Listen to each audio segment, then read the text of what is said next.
चलिए कुछ क्वेश्चंस के ज़रिए हम लोग सिंगुलर से प्लूरल बनाने के कुछ रूल्स का रिवीजन करते हैं। तो पहला क्वेश्चन आपके लिए है, many blank space were hovering in the sky. अब बताइए ब्लैंक स्पेस में कौन सा ऑप्शन का वर्ड आ जाएगा। पहला है एयरक्राफ्ट, दूसरा है एयरक्राफ्ट्स। तो दोस्तों हॉवर का मतलब होता है मंडराना, ठीक है। तो यहाँ पर बहुत लोगों को मतलब कि लग रहा होगा एयरक्राफ्ट्स होना चाहिए, और उसके पीछे का कारण क्या है, तो मेनी। तो मेनी का मतलब होता है अनेक, बहुत से, ठीक है ना। तो अगर मेनी के बाद बॉय है ना, या फिर बॉयज, इसमें से चुनने के लिए कहा जाएगा तो लोग क्या चुनेंगे, बॉयज चुनेंगे, है ना। कारण कि बॉयज प्लूरल है और बॉय क्या है, तो सिंगुलर है। तो अनेक के लिए क्या यूज करेंगे, बॉयज ही चुनेंगे। तो इसी लॉजिक के आधार पर बहुत लोगों को लग रहा होगा कि एयरक्राफ्ट्स इस ब्लैंक स्पेस में आ जाएगा, ठीक है ना। लेकिन गलत है अगर आप ऐसा सोचते हैं तो। दोस्तों सिंगुलर से प्लूरल बनाने के रूल्स में से एक रूल होता है कि कुछ वर्ड्स ऐसे होते हैं जिनके सिंगुलर फॉर्म तथा प्लूरल फॉर्म सेम होते हैं, है ना। मतलब उसमें एस या ई एस लगा करके वो उसका प्लूरल नहीं बनाया जाता है, ठीक है। तो वैसे ही वर्ड्स में से यह वर्ड भी है एयरक्राफ्ट। एयरक्राफ्ट का सिंगुलर फॉर्म और प्लूरल फॉर्म दोनों ही एयरक्राफ्ट ही होता है। उसमें अगर आप एस लगा देते हैं तो फिर वो गलत हो जाता है। इसलिए मेनी लगा हुआ है, इससे फर्क नहीं पड़ता है इसमें कौन सा ऑप्शन का वर्ड आएगा, तो एयरक्राफ्ट आएगा, है ना। एयरक्राफ्ट्स लिखना गलत होगा, ठीक है ना। तो सेंटेंस क्या कर रहा है कि आकाश में अनेक एयरक्राफ्ट मंडरा रहे थे, ठीक है। और एक बात और जान लीजिए आप लोग, ये जो है स्पेस क्राफ्ट, है ना, और ये है एयरक्राफ्ट, दोनों में क्या डिफरेंस है। तो एयरक्राफ्ट को कहा जाता है वायुयान और स्पेस क्राफ्ट को कहा जाता है अंतरिक्ष यान। तो दोस्तों एयरक्राफ्ट में आपका आ जाएगा हेलीकॉप्टर, फ्लाइट वगैरह, ठीक है। और यदि किसी को मतलब कि पटना से दिल्ली जाना रहेगा तो आप बताइए एयरक्राफ्ट से जाएगा वो बंदा या फिर स्पेस क्राफ्ट से जाएगा। तो आप साफ साफ कहेंगे कि एयरक्राफ्ट से जाएगा, है ना। और स्पेस क्राफ्ट का मतलब होता है अंतरिक्ष यान। तो जब अंतरिक्ष में जाना रहेगा तब किससे जाएगा, एयरक्राफ्ट से या फिर स्पेस क्राफ्ट से, तो स्पेस क्राफ्ट से जाएगा, ठीक है।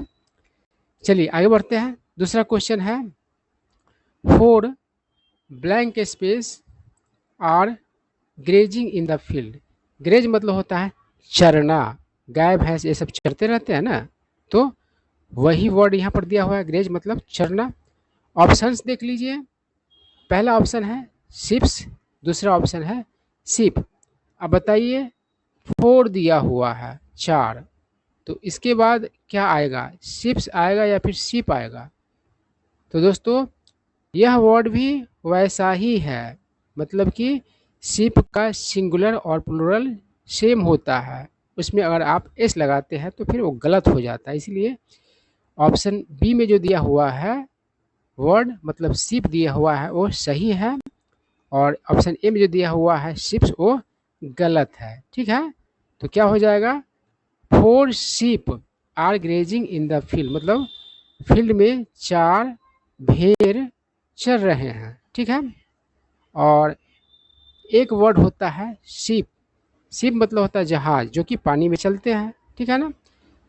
तो दोस्तों इसका अगर आपको प्लूरल बनाना होगा तो इसका होता है प्लूरल, है ना, यानी कि सिंगुलर में होता है शिप और प्लूरल में क्या हो जाता है, शिप्स हो जाता है, ठीक है।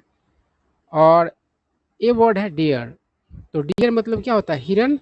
तो ये भी ऐसा ही वर्ड है, इसका प्लूरल आप नहीं बनाएंगे एस लगा करके, ठीक है ना। डियर भी सिंगुलर और प्लूरल फॉर्म में सेम होता है, इसके साथ एस एस ये सब का मतलब कि प्रयोग करना गलत होगा, ठीक है।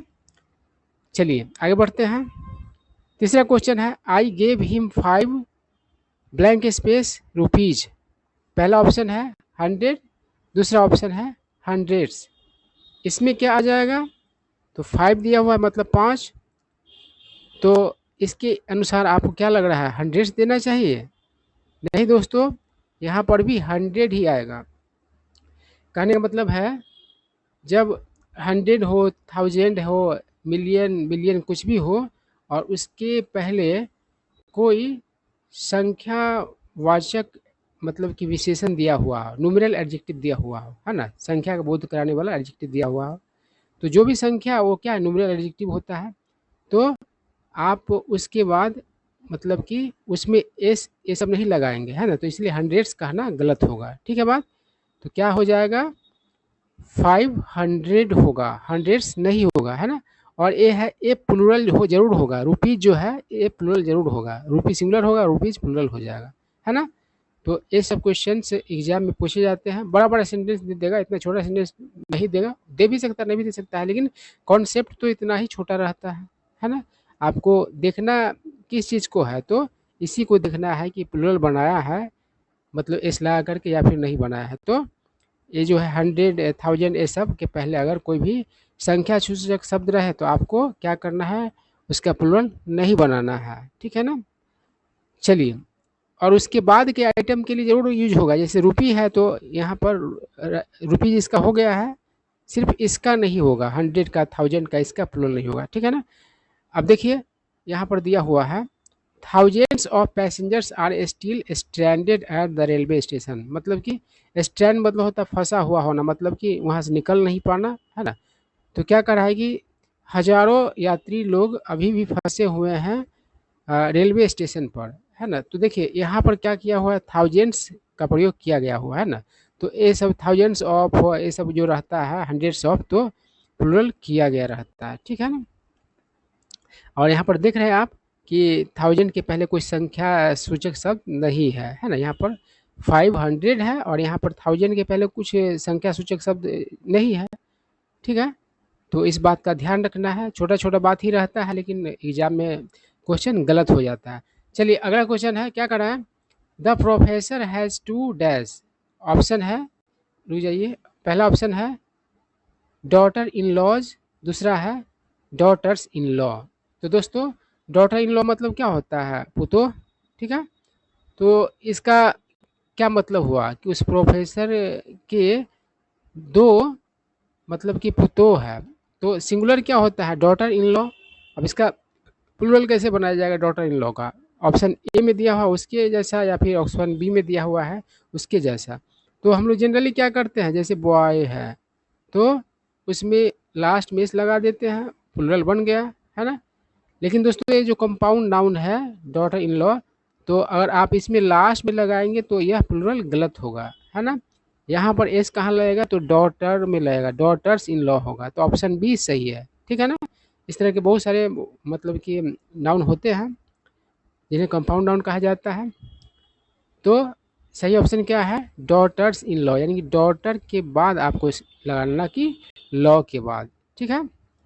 तो अब फादर इन लॉ हो, सन इन लॉ हो, ठीक है, मदर इन लॉ हो, तो सारा का आप लोग आसानी से बना लेंगे। ब्रदर इन लॉ हो, सिस्टर इन लॉ हो, जो भी हो तो आप आराम से बना लेंगे, है ना। सब यही मतलब कि पैटर्न फॉलो करेगा। चलिए, तो प्रोफेसर के पास मतलब दो पुतोह थे, मतलब कि है थे नहीं, है जो है ना, प्रोफेसर के पास दो पुतोह है। चलिए आई क्या कर रहा है, किंग दशरथ हैड 3 डैश, मतलब ब्लैंक स्पेस। चलिए पहला ऑप्शन है वाइफ्स, दूसरा ऑप्शन है वाइफ्स। तो दोस्तों 3 है तो प्लूरल आना चाहिए, तो वाइफ का स्पेलिंग क्या होता है, यही होता है ना। तो इसके अनुसार से एस लगा दीजिएगा तो ए हो जाएगा, और ऑप्शन बी में तो दूसरे तरह का वर्ड आपको लग रहा है ना।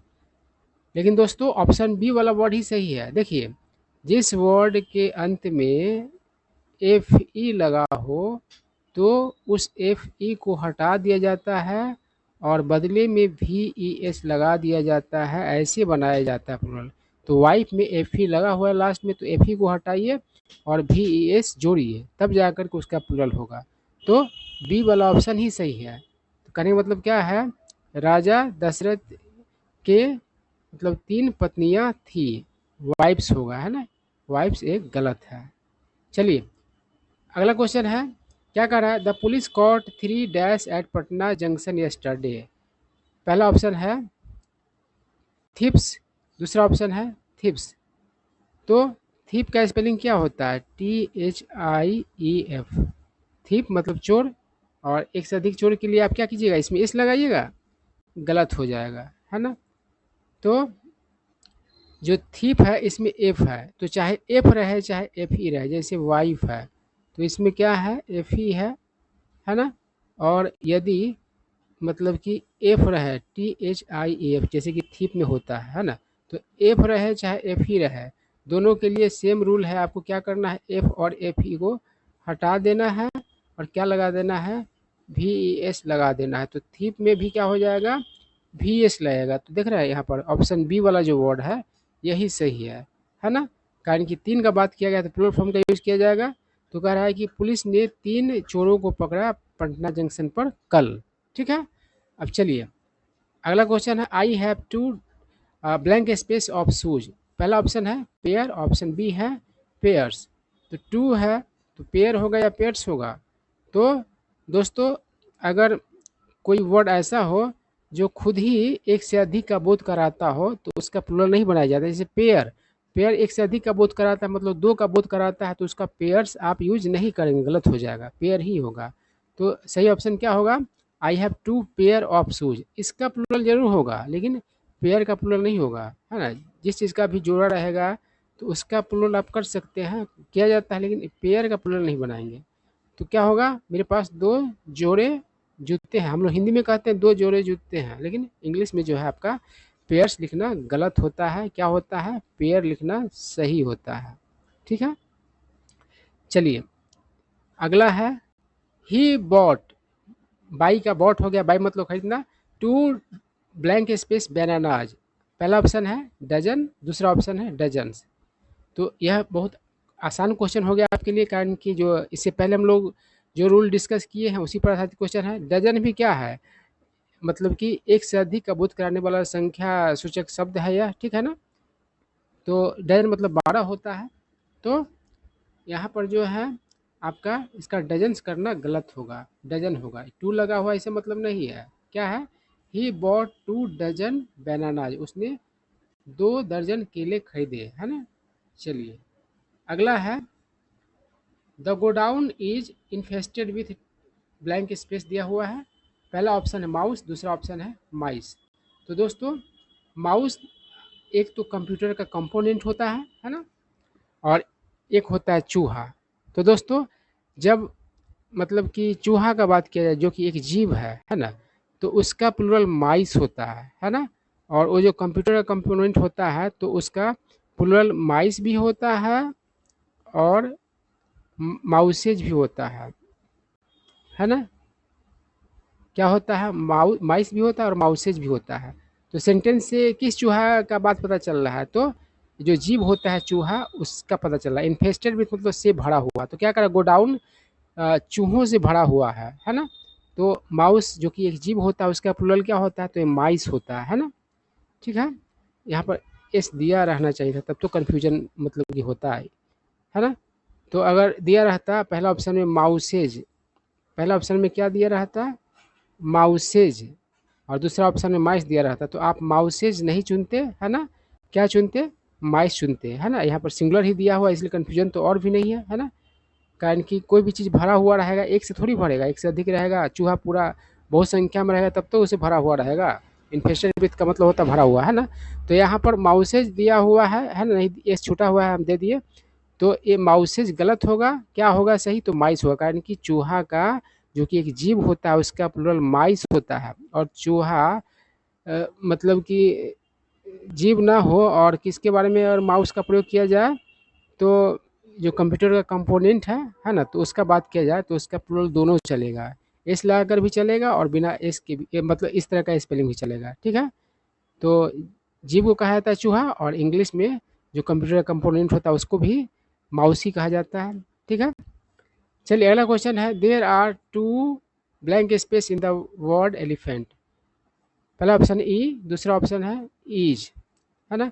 तो कह रहा है कि शब्द एलिफेंट में 2 ई है तो ई ऑप्शन ए सही होगा या फिर ऑप्शन बी सही होगा?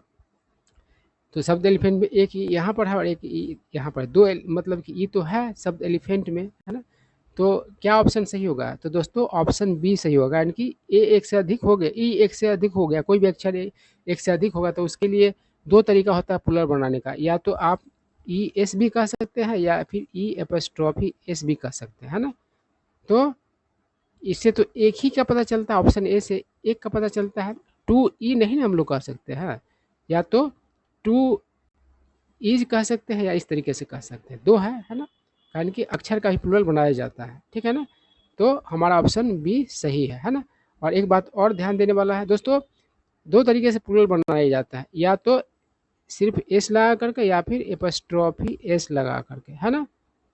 और कुछ अक्षर ऐसे हैं जिनके साथ अगर आप मतलब एस लगा देते हैं तो इंग्लिश का कोई मतलब कि मीनिंगफुल वर्ड बन जाता है, तो फिर उसमें आपको एपॉस्ट्रोफी एस लगाना ही पड़ेगा। जैसे कि ए है, इसमें खाली आप एस लगाइएगा तो इंग्लिश का एक नया मतलब एक वर्ड बन गया, मीनिंगफुल वर्ड है, अर्थपूर्ण शब्द है एज, है ना? तो इसीलिए आप ए का प्लुरल सिर्फ एस लगा कर नहीं बनाएंगे, क्या लगा कर बनाएंगे? ए एपॉस्ट्रोफी एस लगा कर बनाएंगे, ठीक है बात? उस तरीके से और भी वर्ड है, जैसे कि और भी अक्षर है, जैसे यू है तो एस लगा देंगे तो क्या हो जाएगा? अस हो जाएगा, इसलिए आपको यू एपस्ट्रॉफी एस लगाना होगा, है ना? इस तरीके से आई भी है ना? तो आई में एस लगा इज हो जाएगा, इसलिए आपको कैसा करना होगा? आई एपस्ट्रॉफी एस लगाना होगा, है ना? तो इस बात का आपको ध्यान रखना है कि अक्षरों का भी क्या होता है, प्लुरल बनाया जाता है। जैसा कि आपने इस क्वेश्चन में देखा कि there are two blank space in the word elephant, मतलब शब्द एलिफेंट में कितने ई है? तो दो है, तो ई कहिएगा तो गलत होगा, है ना? ईज आपको कहना होगा।